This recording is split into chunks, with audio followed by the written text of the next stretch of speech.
So,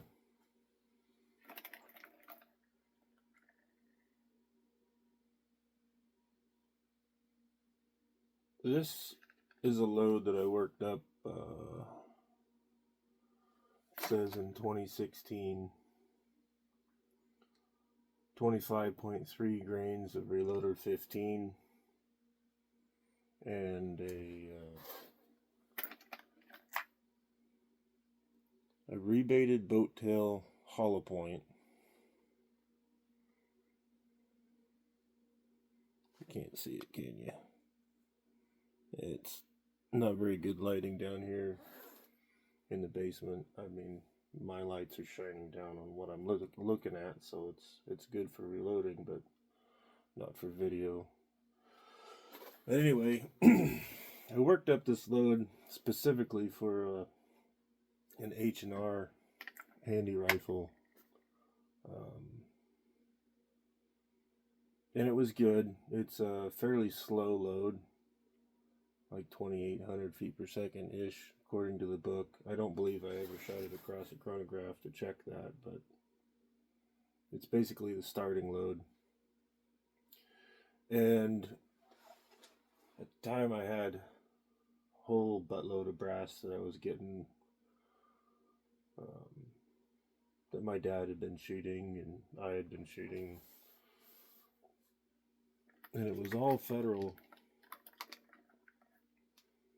commercial red box ammo, either shot through his and full length resized or shot out of mine. So this is once fired. I mean, it's twice fired now, but it was fired once and then I reloaded it with this load. And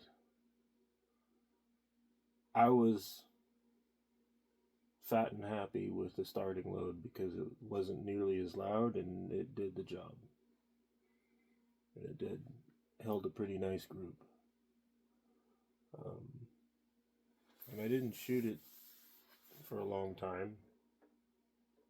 And I recently picked up one of those lever action Henrys that takes an AR mag. It's a pretty sweet little rifle there, but so this stuff has been loaded for 20 years now, or 10 years, right? From 2016 to 2026. Anyway, I've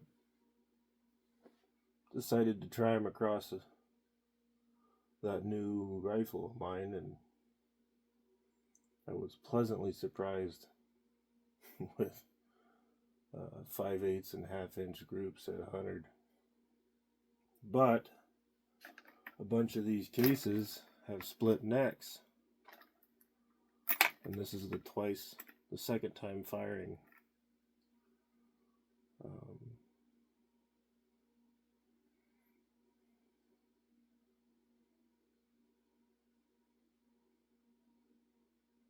This one's from 92.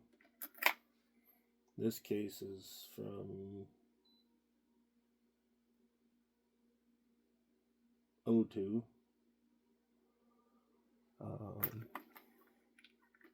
But this one's especially interesting because the neck clean came off. And just kind of a public service announcement, when you're using bottleneck cartridges and cases,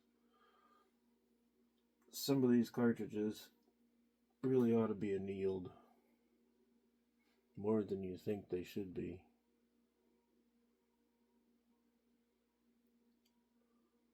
Because I didn't anneal these. I just grabbed the ones fired and full length sized them, loaded them up, and there's at least a half a dozen split necks, and the one where the neck actually came off in the rifle.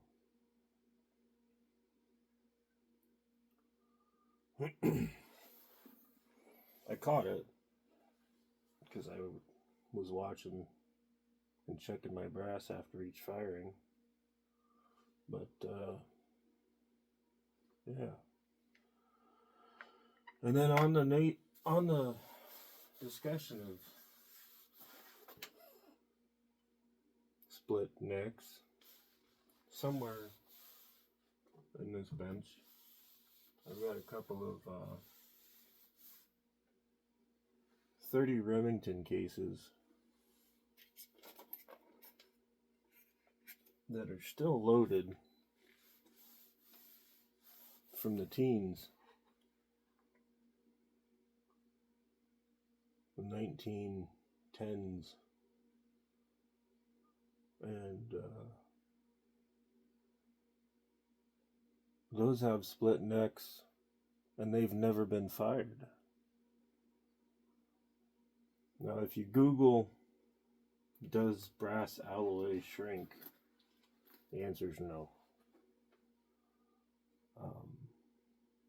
But 100-year-old brass doesn't lie. I wish I'd have found it before starting this conversation. It's here somewhere. But, yeah. Some of your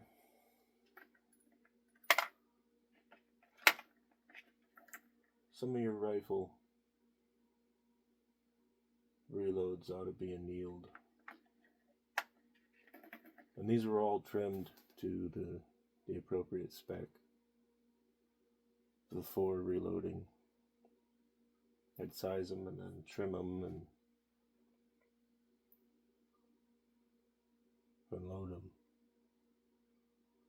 But I thought I'd put that out there.